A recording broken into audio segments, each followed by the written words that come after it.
Hola, sean muy bienvenidos a mi canal. 할렐루야. 예수님이 탄생한 성탄의 달에 오늘 이 말씀으로 놀라운 은혜가 넘쳐나기를 바랍니다. 이사야서 61장 1절에서 11절 말씀을 통해서 성령과 축복의 계절, 이 말씀으로 은혜 받고자 합니다. 프랑스의 문호 빅토르 후고는 인생을 전쟁으로 비유했습니다. 지금 전쟁 중이에요. 저 이스라엘의 전쟁과 그리고 우크라이나와 러시아의 전쟁, 그리고 우리 모든 삶에도 죄와의 전쟁, 어둠과의 전쟁, 부패와의 전쟁, 전쟁 중에 있습니다. 산다는 것은 싸우는 것이다. 이 유명한 문어의 말이 맞는 것 같습니다. 영국의 문어 윌리엄 셰익스피어는 인생을 연극에 비유했습니다. 세계는 무대요, 남녀는 배우다. 산다는 것은 길을 가는 것이다. 만물이 제각기 길이 있습니다. 길을 학문에서는 도라고 했습니다.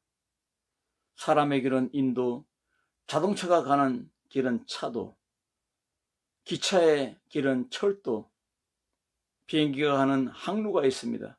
예수님께서는 내가 곧 길이요, 진리요, 생명이라고 말씀했습니다. 양떼들이 사자들과 늑대들 사이에서 뱀과 청갈들과 독벌레들이 우글거리는 정글에 산다는 것은, 이것은 말도 안 되는 것입니다. 만약에 양떼들이 이곳에 산다면 착각입니다. 이 선한 양떼들이 이 정글에서 산다면 사자들이 잡아먹고 늑대들이 잡아먹고 뱀과 정갈들이 물어버리고 그리고 독벌레들이 양떼들을 죽게 만듭니다. 멸망에 빠지게 합니다. 오늘 예수님께서는 이 땅에 오셨습니다. 예수님이 나신 성탄절, 예수님께서 2023살이 되십니다. 주의 영이 임했다고 했습니다. 바로 정글에 사는 우리들을 인도하기 위해서, 구원하기 위해서, 축복하기 위해서, 승리하게 하기 위해서 우리 성령님, 바로 하나님의 영, 주의 영을 우리에게 보내신 것입니다. 어떻게 살면은 성령과 축복의 계절을 할 수 있을까요? 첫째로 성령의 기름 부음과 복음의 삶이 있어야 됩니다. 엔트로피 세계관이란 인간의 죄성에 기초한 문명의 패러다임입니다. 인간의 지혜는 늘 하나님을 도전하는 오만한 문명의 세계관으로 발전하고 싶어합니다. 바벨탑을 쌓은 이 악한 사람들의 죄성이, 이 유전자가 계속적으로 흘러난다는 것입니다. 죄성의 역사 흐름을 엔트로피로 해석하자면 에너지가 불안하고 무질서가 증가된다고 표현합니다. 엔트로피 법칙은 인간은 가만히 두면 스포일러가 된다는 것입니다. 망한다는 것입니다. 완전히 패망한다는 것입니다. 마태복음 3장 16절에 주의 성령이 임했습니다. 바로 예수님의 공생의 공적인 인정을 한 것입니다. 기름을 부으사, 이 말은 히브리어로 마샤흐, 이 마샤흐는 메시아란 단어가 의뢰되어 있습니다. 구약시대에는 왕을 세울 때 기름을 부었습니다. 머리에 기름을 부었습니다. 그리고 제사장을 세울 때도 기름을 부었습니다. 그리고 선지자를 세울 때도 기름을 부었습니다. 이 기름 부음의 영적 의미가 무엇입니까? 위임입니다. 위임. 나의 구원을 너에게 주노라, 내 생명을 너에게 주노라, 내 권위를 너에게 주노라, 나의 승리를 너에게 주노라, 내 축복을, 내 기쁨을 너에게 주노라. 그러면 우리는 어떻게 됩니까? 우리의 모든 죄와 걱정과 고민과 모든 염려와 모든 문제들을 십자가에 들어야 됩니다. 십자가에 전가시켜야 됩니다. 예수님께서 나의 십자가에 못 박히고 피를 흘리셨으니 내가 내 모든 문제와 내 죄와 내 모든 어려움들, 고난과 슬픔을 다 십자가에 던져 드려야 됩니다. 다 드려야 됩니다. 기름 부음은 위임입니다. 전가라는 의미가 있습니다. 우리가 전가해야 합니다. 우리가 우리 모든 연약과 우리 모든 죄를 십자가 앞에 드릴 때에 예수님께서는 우리에게 은혜의 성령을 보내셔서 우리를 자유롭게 하며 우리를 친히 구원하시고 인도하십니다. 할렐루야. 이 기름 부음의 영적인 의미, 위임과 전가의 은혜가 여러분의 열매가 되기를 주의 이름으로 축원합니다. 여러분의 권세와 능력이 되고 여러분의 승리가 되고 여러분의 축복이 되고 여러분의 승리가 되고 여러분의 삶의 기적이 되길 주의 이름으로 축원합니다. 그래서 가난한 자에게 히브리어로 아나윈, 상처받고 억압받고 고통당하는 자라는 뜻입니다. 낙담 중에 포로된 이스라엘 백성들을 뜻하고 있습니다. 자신에게는 소망이 없으므로 오직 하나님이 보내실 메시아를 고대하며 사는 심령이 가난한 자, 바로 마태복음 5장 3절에 심령이 가난한 자는 복이 있나니 천국이 저희 것이며 나에게는 소망이 없습니다. 죄뿐이 없습니다. 어두컴컴합니다. 위험한 정글에 살아갑니다. 그러므로 오직 메시아만 기다립니다. 성령님만 고대합니다. 예수님만 고대합니다. 하나님만 고대합니다. 이것이 바로 심령이 가난한 자는 복이 있나니 천국이 저희 것입니다. 이 뜻이 되는 것입니다. 포로된 자에게 자유를, 죄와 죽음으로부터 구원을 예언하는 내용입니다. 모든 종된 자들에게 선포되는 자유의 말씀입니다. 갇힌 자에게, 갇힌 자는 지금 감옥문에 있습니다. 감옥 안에 있습니다. 사망의 올무로부터 해방시켜주고 영적인 장님이 되었던 자가 주의 영으로 눈을 뜨게 됩니다. 눈먼 자에게 다시 보게 함을 뒷받침해주는 말씀입니다. 진리가 너희를 자유케 하리라. 주의 성령이 너희를 자유케 하리라.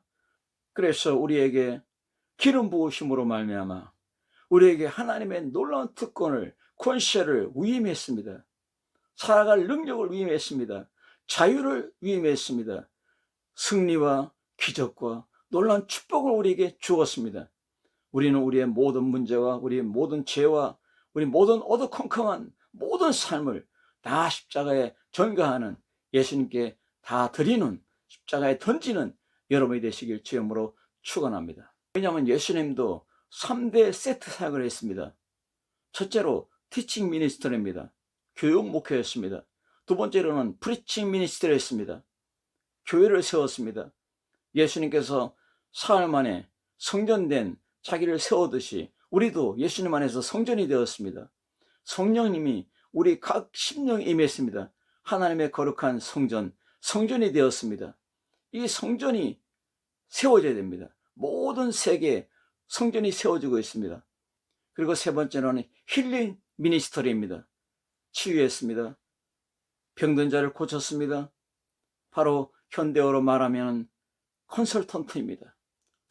무너져가는 가정을 세우고, 무너져가는 자녀를 세우고, 무너져가는 기업을 세우고, 무너져가는 교회를 세우고, 병들어가는 교회를 건강한 교회로, 병들어가는 리더를 건강한 리더로 세워주는 역사, 힐링 미니스터리가 우리의 삶이 되길 주의 이름으로 축원합니다. 사랑은 주도적입니다. 예수님이 우리를 먼저 사랑했습니다. 요한일서 4장 16절에 너희가 나를 먼저 사랑한 것이 아니라 내가 너희를 사랑했다고 했습니다. 인시에티브가 하나님께 있습니다. 인스피라돌입니다. 영감을 주시는 분입니다. 축복을 주시는 분입니다. 성령으로, 사랑으로 충만하게 우리에게 임하시는 분입니다. 사랑받고 사랑하는 그러한 유치한 얘기가 아닙니다. 사랑은 창조의 능력이 있습니다.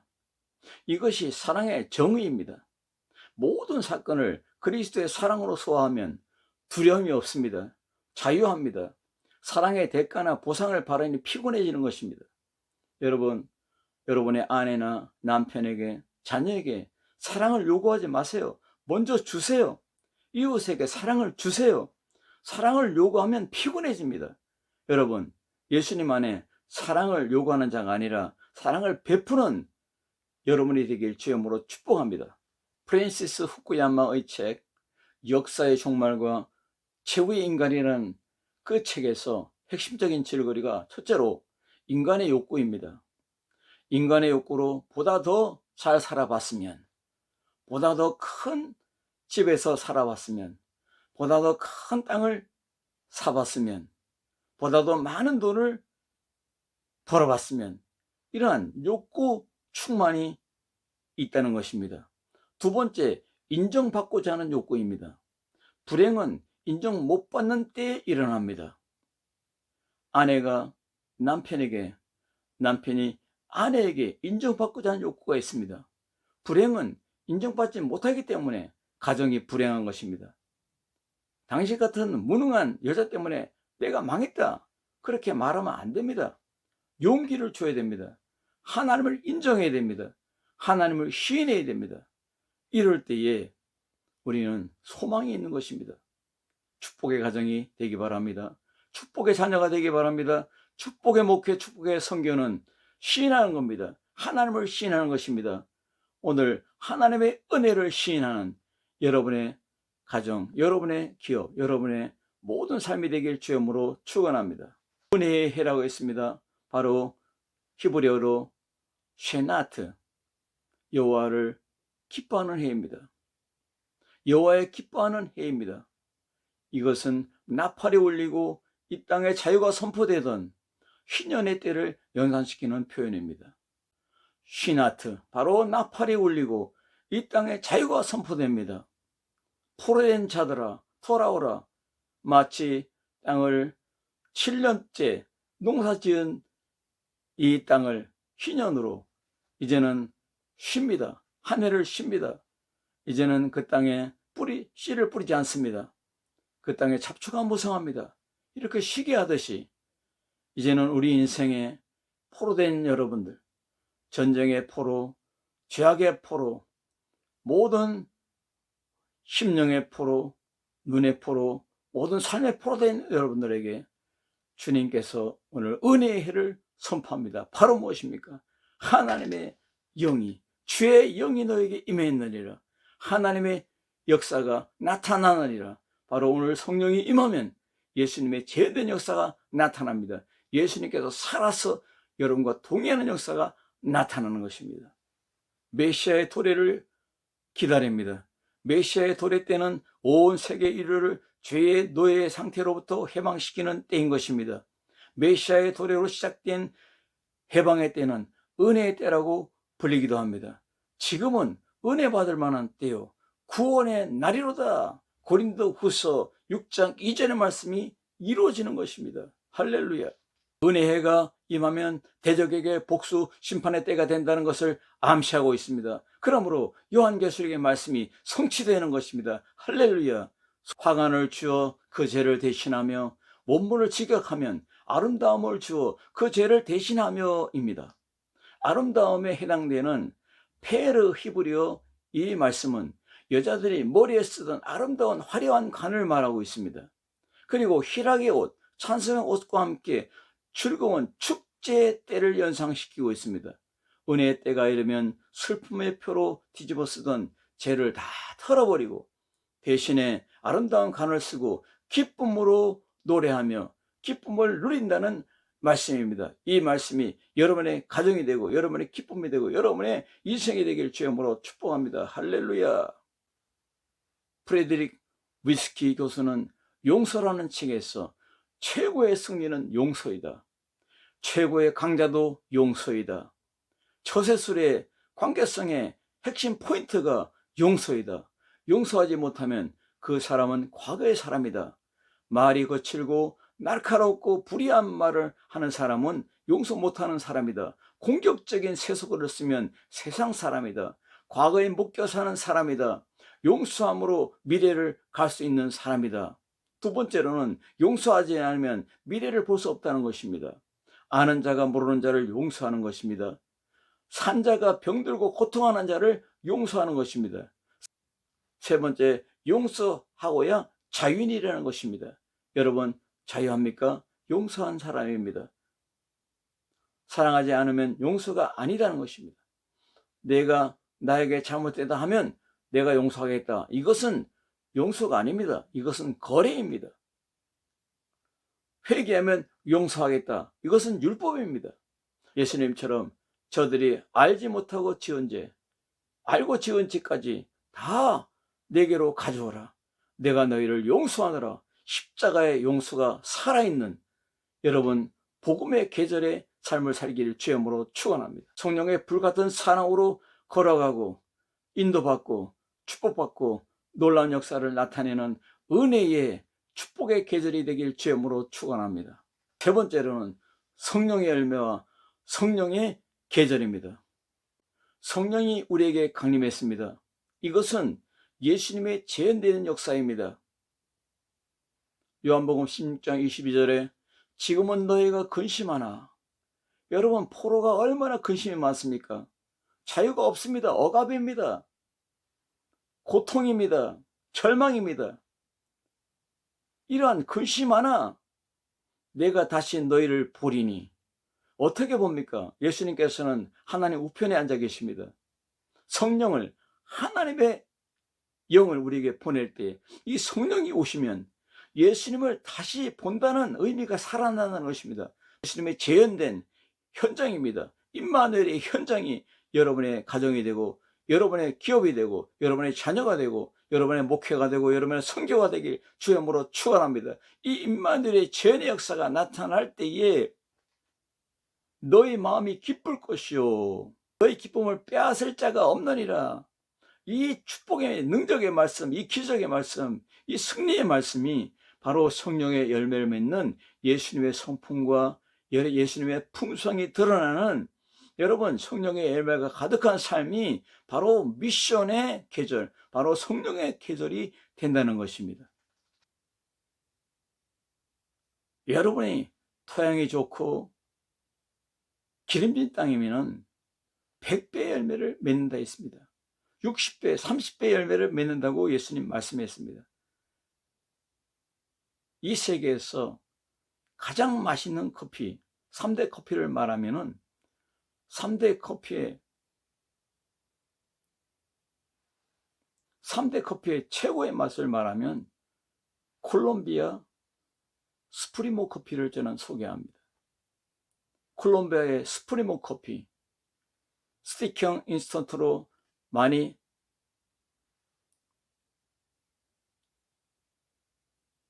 들어보셔서 익숙한 이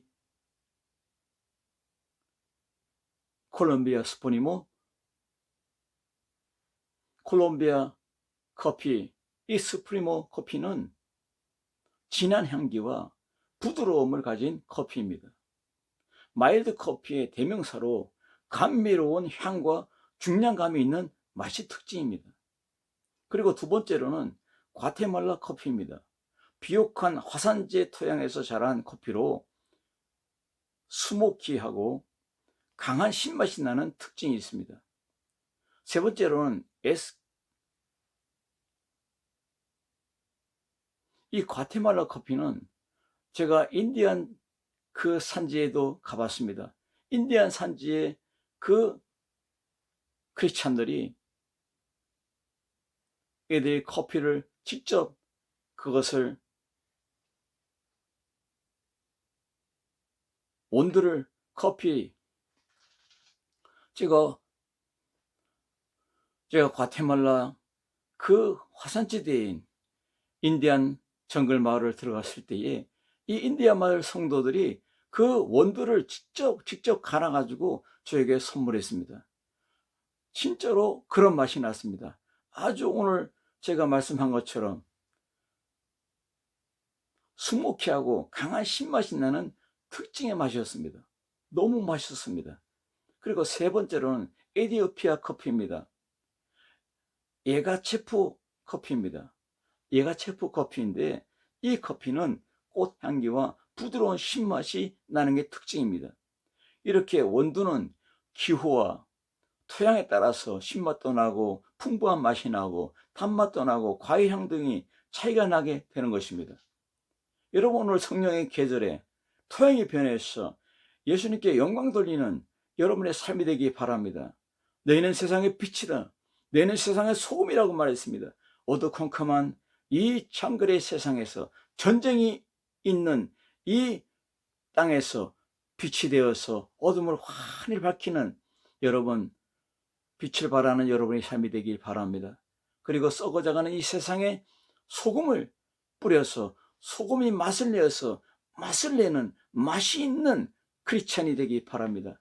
맛이 있는 커피는 화산재가 있는 그 어려운 산지에서 태어나서 아주 맛이 있는 것처럼 말입니다. 여러분, 환경이 어렵지만은 성령의 토양으로, 오늘 말씀의 토양으로 기름진 땅이 되어서 열매가 가득하고, 그리고 성령의 계절에, 바로 선교의 계절에 많은 생명들을 살리는 여러분의 삶이 되길 주여으로 축복합니다. 할렐루야. 생명의 복음 시대가 임했습니다. 왜냐하면 예수님께서 오셨습니다.